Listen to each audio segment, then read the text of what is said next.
Ora.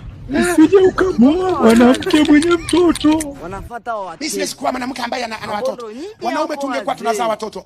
Wewe wangekukuta nao wangapi? Labda ni mwenda wazimu. Na? Mwenda wazimu wewe. Sometimes wanaume mnajidai watakatifu kwa sababu mpati mimba.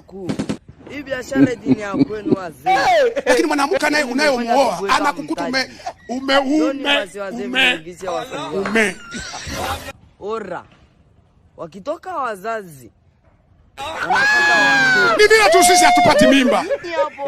Ndio maana mimi nilisema kama Mungu angeshuka tungemwambia mzee rekebisha mahali fulani. Unatakaje mgogo? Mimba ziwe zinaingia damu. Yaani unapopata mwanamke mwanaume wote wanakuwa wajawazito.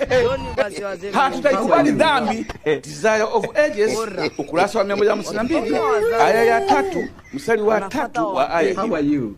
Makofi. Hataikubali dhambi kwa kimya. Makofi. Kwa tendo. Kwa Makofi. neno au kwa kuwepo. Ameandika. Hii biashara dini ya kwenu wazee. Mimi nimefanya tu kuweka mtaji. Joni basi wazee mniugishe wakuu.